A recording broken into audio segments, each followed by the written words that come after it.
Good morning friends, hope you are doing well. So in this particular lecture series we are talking about 2025 UGC NET English Literature examination. But again, language is a subject that is common among all West Bengal set, Karnataka set, even JKPSC we have language, and we have found the questions in the previous year questions of JKPSC also. Okay, so make sure that you study these topics in detail. It is not it is an easy subject, but then you need someone who can guide you according to the competitive examination. So here this video is going to help you, and after this video you never have to go to any other video lecture from this particular topic. You see, when I am talking to you, जब भी मैं आपसे बात कर रहा हूं, whenever I am talking to you, there are different levels of language involved in my sentence.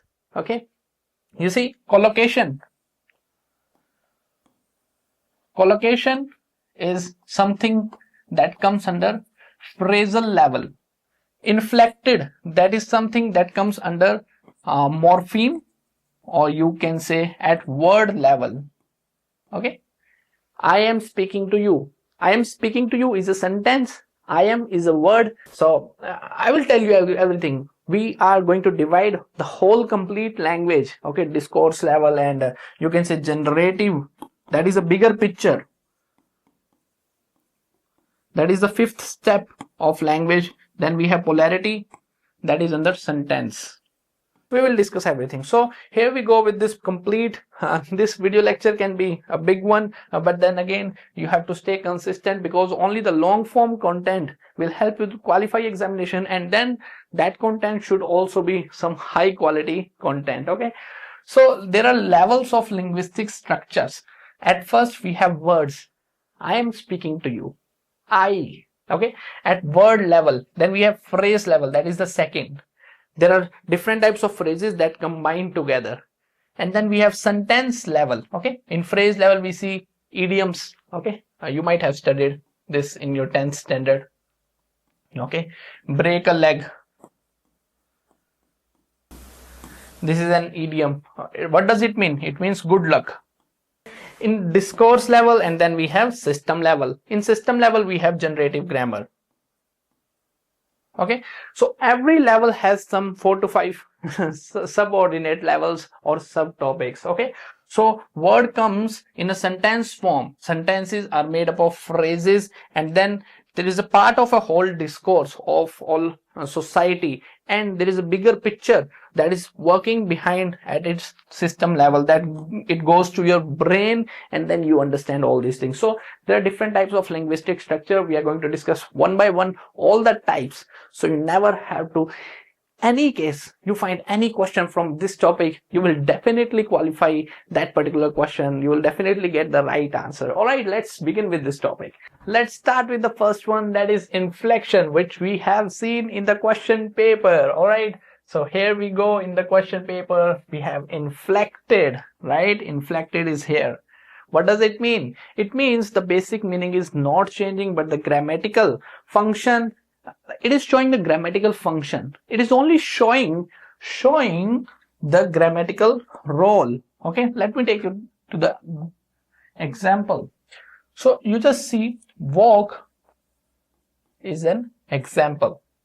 If I put S, walks, the basic meaning is not changing.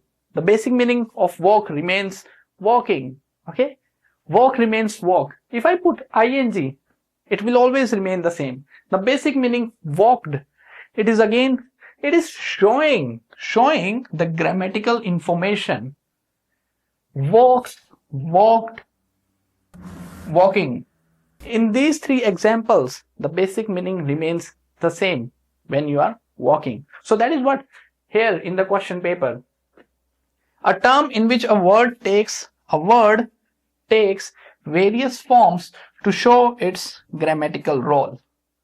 But then in the next examination they can ask you, what is the meaning of derivation? In the next examination, so you see what they have done is that they have given the options from all the 5 systems, from all the 4 systems. They have asked from the word level, they have asked one example from phrasal level, they have asked one question from sentence, and then from system level. They haven't asked this one, but again they can ask you in the examination in the next one. So here we have derivation. So you see, derivation is helpful in creating the family, of word. For example, happy. Happy is a word. But then if you put suffix ness, N-E-S-S, it becomes happiness. If you put UN, it becomes unhappy. If you put ly, it will become happily. So here, what is the derivation? Creating a new family member from an existing word. That is the definition of derivation. So that is the second type of word level. Then comes the third type, which is known as compounding. Compounding combined two complete words to create a new word. Two words to complete a new word. Black plus board, blackboard. Okay, green plus house, greenhouse. So that is the example of compounding. If someone asks like what is the definition of compounding, they can ask you in the examination, match the following, combine two complete words is known as compounding. Then we have the fourth one, morpheme. Morpheme is meaningful words. Any meaningful word is known as morpheme. For example, happy. That is a meaningful word. You cannot say bal. What is BAL? It is nothing. BAL. It does not make sense. Okay. Truckish. Okay. You make something truckish. This word does not make sense. So that is not morpheme. Morpheme is one word. Walk. Any meaningful, कोई भी meaningful word होगा, that is known as morpheme. Now here we have free morpheme and bound morpheme. Two types of morpheme, free morpheme and bound morpheme. You see, walk is a free morpheme. Walk is a free morpheme because it does not require any other word to make meaning. It is making sense. Bound morpheme is ed, ing. Ed and ing does not make any sense. Ed and ing, if placed alone, if they are placed alone, they does not make any sense. So these are the examples of bound morpheme. You have to put ed and ing with any word. You have to put it with walk. It will become walked. Alright, walking, ing, ed, that is bound morpheme. So let's revise this complete once again so that it will get clear in your mind. Alright, let me erase everything. So here we go with inflection.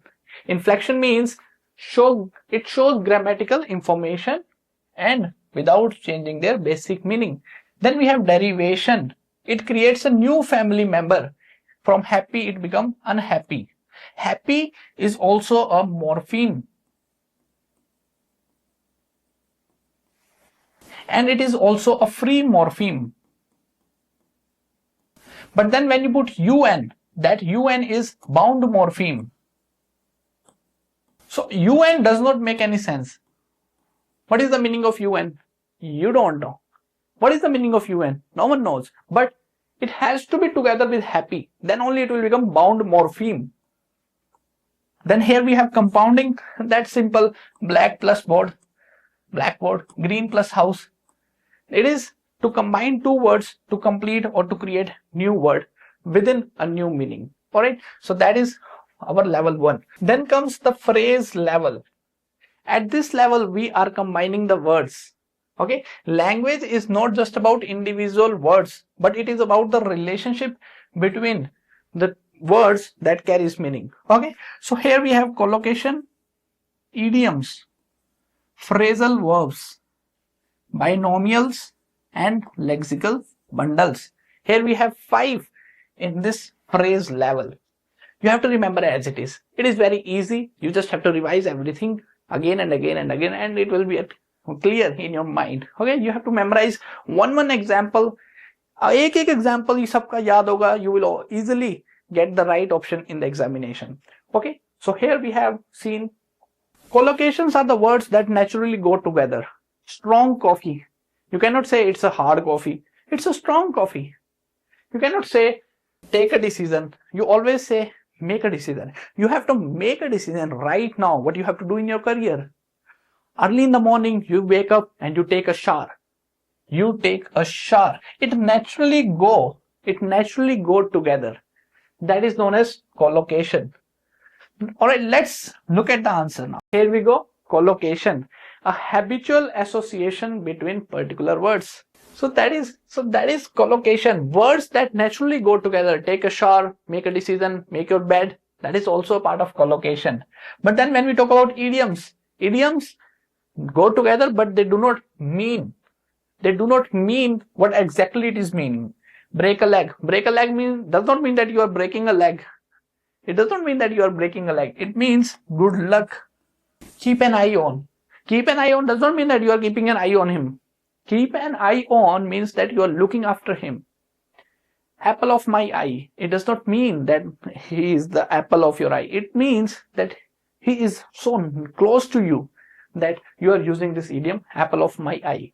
So idiom is different meaning. It is a combination with different meanings. Then comes phrasal verbs. Phrasal verbs means verbs. Phrasal verb means verbs. You are taking a verb and you are putting it. Give plus up. Give up.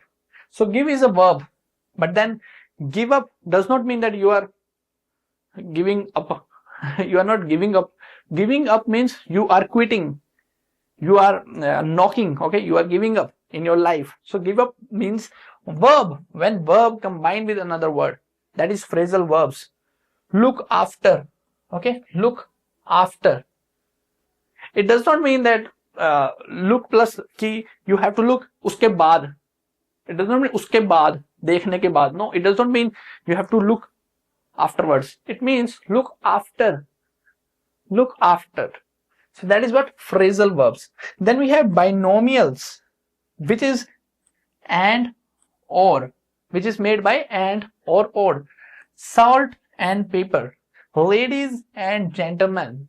That is binomials, which is joined by and or. So that's how the words are made. That's how it is the phrasals. Yes, that's a phrasal. Phrases level. That's how the words combine together and create meaning. So in binomials we have and or. These two keywords you have to remember. Simply remember one example. It will be very easy for you to remember this whole topic and you easily get 1 or 2 questions right in the examination if it comes again. We find it every time. We find these questions every time. Once a year, twice a year, alternate years. These are the real topics that you must be studying, not something digital humanities. Okay, these are the real topics that you should be studying according to the previous years, looking at them and then finding out what you have to study, what they are asking. Then we have lexical bundles. These are the longer sequences. On the other hand, a matter of fact, in order to lexical bundles, when you are bundling up a lot of words and that is a longer sequences, in order to change your life, you need to understand these topics in order to. It is a matter of fact. While we are talking about language and linguistics, on the other hand, you have to study English studies in India. On the other hand is also something that comes under phrasal linguistics.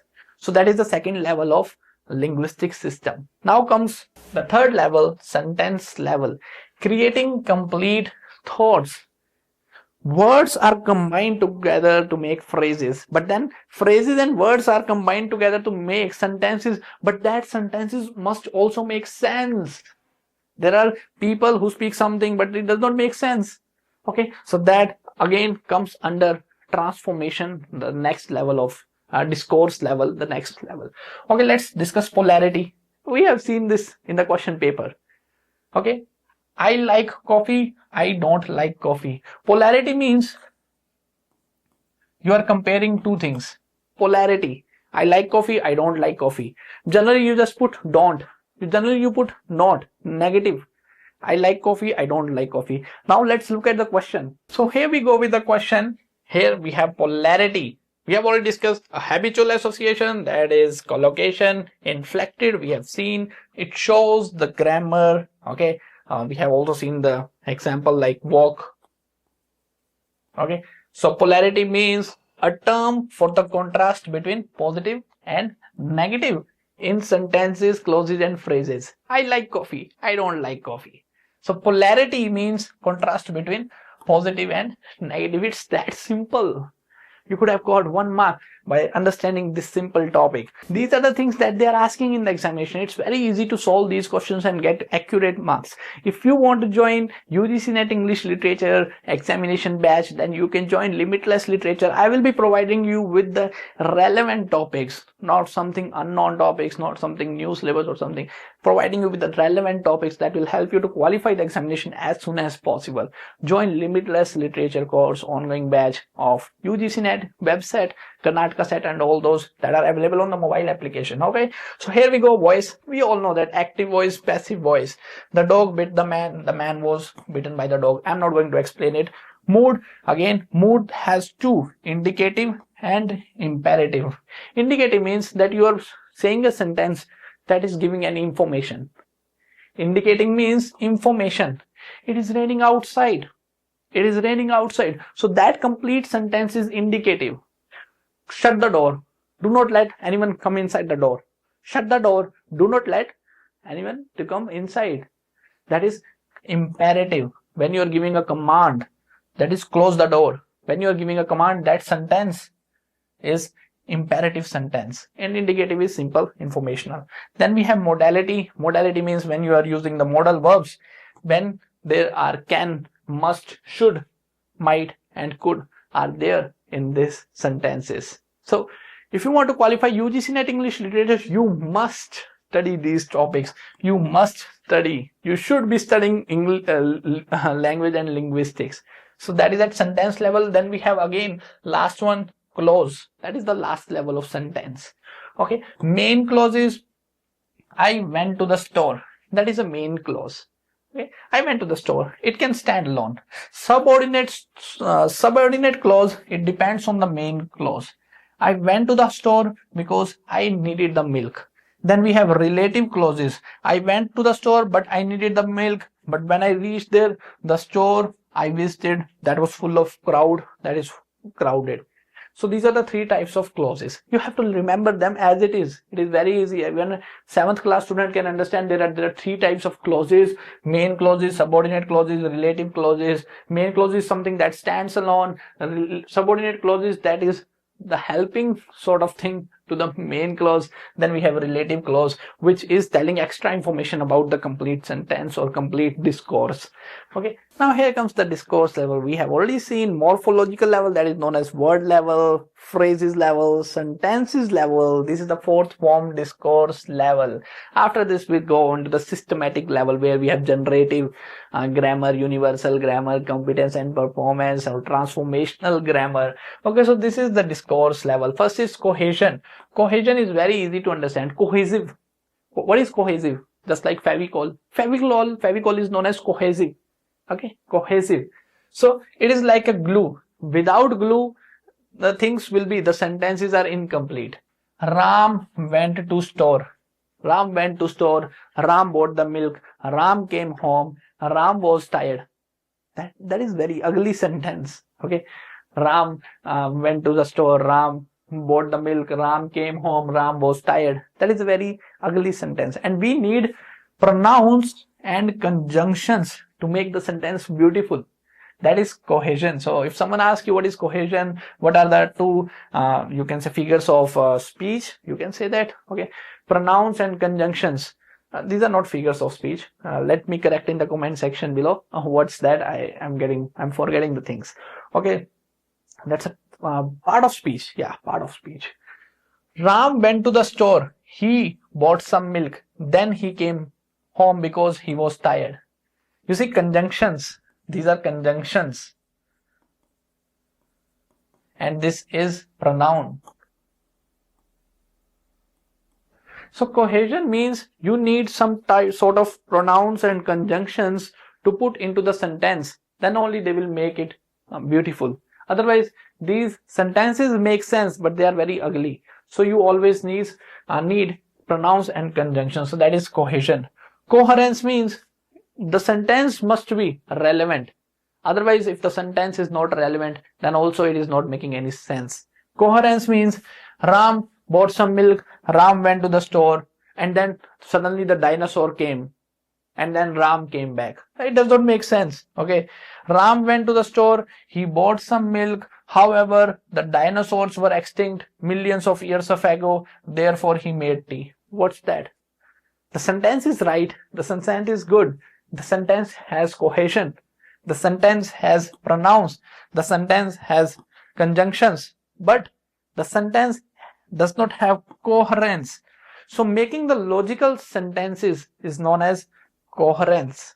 Okay, then we go with this one, anaphora and cataphora. Anaphora simply means backward arrow. Okay, so here's a sentence: Ram went to the market, he bought vegetables. Although she was tired, Mary finished her work. What is the difference between these sentences? Here, Ram went to the market. Okay, Ram went to the market. But then here we have he, backward arrow. Means in the sentence, this thing is referring to the backward thing. That is referring to the first Ram. So that is backward arrow. Cataphora, that means forward arrow. For example, although she was tired. Although she was tired. So here she is referring to Mary. What is the difference between both of them? You see, here Ram, he. So this he is backward arrow. That is anaphora. Here we have she was tired, Mary finished her work. So she is referring to the forward arrow. Okay, so that's simple. Anaphora means if in a sentence the pronoun is referring to something from the back, that is Ram, that is known as anaphora. Cataphora means although she was tired, she, here we have mentioned the pronoun she, and it is forwarding to the Mary. Alright, so you just write down the sentence and then you will understand what I am saying. Just rewind this particular section and understand what is the meaning of anaphora and cataphora, or else do let me know in the comments section. I will be pleased to help you with resolving this query. Then we have topic and focus. Okay, we know that if we are talking about a topic, that is known as topic, and where is the focus? So that is information structure. So here we have discourse level. Cohesion is the first point, coherence is the second point. In the third point we have anaphora and cataphora. Okay, anaphora and cataphora. The fourth point is topic and focus. Topic and focus, I don't have to teach you what is topic. You all know that. What is the topic of this lecture? Language. Okay, do let me know the topic of the language. Let me see your presence. Okay, presence of mind. What is the topic of this lecture? Do let me know without looking at the first slide. Do let me know the name of the topic in the comment section so that I can see if you have that presence of mind, or if you have forgotten the topic of the topic name of this lecture. Do let me know in the comment section ki sir bhul gaye, sir I forgot, I'm sorry, I don't remember the topic that you are discussing. The topic, okay, the title, what we have seen in the first or second slide. Here we have system level, that is the fifth point. System level, that is the big picture. We have already studied all these things. We have generative grammar, which is coined by Noam Chomsky in 1960s. Okay, he says that every language, like there are some set of rules in a language, and that is known as generative grammar. What are the rules in the language? Subject, verb, object. That is the rules in a language. That is known as generative grammar. So all languages follow some rules. That is known as subject, verb, object, and that is known as generative grammar. Universal grammar means innate capacity. Human beings are born with the innate ability to learn the languages. देखते हो 3-year child can speak more than 500 words at such a small age. How he can speak the mother tongue means that is something there is in the mind. That is a hypothesis by Noam Chomsky. He says that a child is born with universal grammar. A child has an innate ability to speak. A 2.5-year child, a 3-year child can form the complex sentences, can make the tenses. A child can say, Papa idhar aao, Dad come here. How is it possible? Because he has that innate ability, and he can learn this innate ability when it is triggered. आप Spain में बच्चा पैदा करोगे, when you are in Spain, your child will learn Spanish. The triggering moment. Okay, if your child is born in English in England, the triggering language surrounding is English. So the child definitely quickly starts speaking English language within 2 years or within 3 years. So Chomsky say that we are born with language ability. So language acquisition, how language is acquired, whether you have to learn Spanish, whether a child has to learn Hindi, whether a child has to learn English, the same pattern of language acquisition is there among all the children of different countries. So that is universal grammar. Comes the transformational grammar. Here when we see John loves Mary, so you have a picture in your mind of John. The John comes first in your mind and then comes Mary. John loves Mary. But then when I say Mary is loved by John, meaning is same.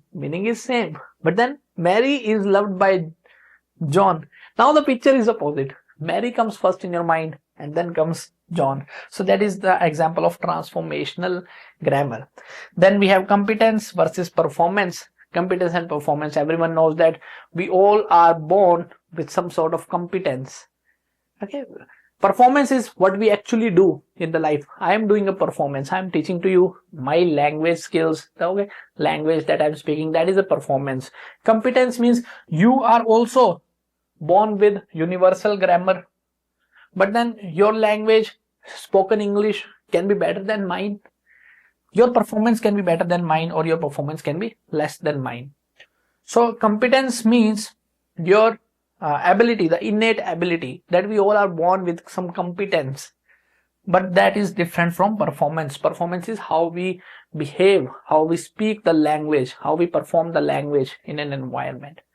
Alright, so that is all we have to discuss here. I think, yeah, that's enough.